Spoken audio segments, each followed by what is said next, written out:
Ayahmu meninggal sebelum aku sempat menghadapkannya dengan semua ini. Jelas Arga. Aku memutuskan untuk melupakannya. Tapi kemudian, teror mawar hitam ini dimulai. Aku tahu ini bukan kebetulan.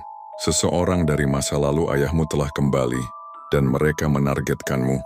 Kemunculannya yang misterius adalah caranya untuk melindungi Anya tanpa harus membuka luka lama. Ia tahu siapapun penerornya, mereka sangat berbahaya. Siapakah yang meneror Anya? Kepingan puzzle mulai menyatu di benak Anya. Teror ini bukan acak. Mawar hitam adalah simbol. Tapi dari siapa? Hanya ada satu orang lain yang hancur karena perbuatan ayahku. Gumam Arga. Matanya menyiratkan kesadaran yang mengerikan. Seseorang yang sama-sama kehilangan segalanya seperti aku. Malam itu Anya menerima pesan terakhir.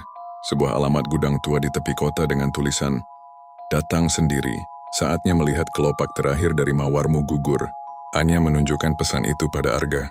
"Ini jebakan," kata Arga tegas. "Tapi kita tidak punya pilihan." Mereka tiba di gudang yang gelap dan berdebu. Di tengah ruangan, di bawah satu-satunya lampu yang menyala, berdiri seorang wanita. Ia membelakangi mereka, memegang setangkai mawar hitam. Saat ia berbalik, Anya merasakan dunianya runtuh. Sosok itu adalah Rina, sahabat terdekatnya. Orang yang selama ini menjadi tempatnya berkeluh kesah. Orang yang selalu meyakinkannya bahwa semua akan baik-baik saja. "Rina," suara Anya bergetar, penuh ketidakpercayaan. Rina tersenyum, tapi senyumnya penuh kepahitan dan air mata. "Halo," Anya terkejut. Ayah Rina juga adalah salah satu investor kecil yang menaruh seluruh tabungan hidupnya di perusahaan ayah Anya dan Hendra. Ketika perusahaan itu bangkrut, seperti yang direkayasa oleh ayah Anya, keluarga Rina jatuh miskin.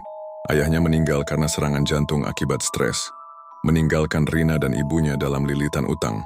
Berbeda dengan Arga yang mencari keadilan, kebencian telah meracuni Rina. Ia berteman dengan Anya, masuk ke dalam hidupnya dengan satu tujuan, menghancurkannya dari dalam, membuatnya merasakan ketakutan dan kehilangan yang pernah ia rasakan. "Kau hidup dalam kemewahan di atas penderitaan keluargaku," desis Rina, matanya menyala penuh amarah.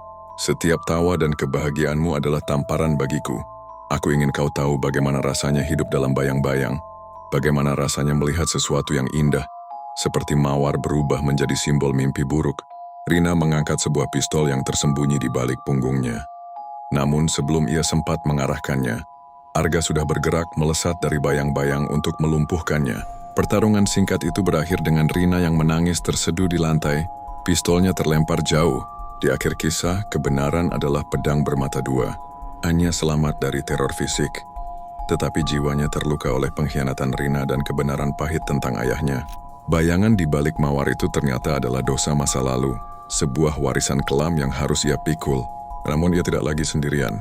Di sisinya ada Arga, pria yang juga lahir dari tragedi yang sama, namun memilih jalan yang berbeda. Bersama mereka berdiri di antara puing-puing kebenaran, bukan sebagai musuh melainkan sebagai dua orang yang akhirnya menemukan secercah cahaya di tengah bayangan tergelap sekalipun.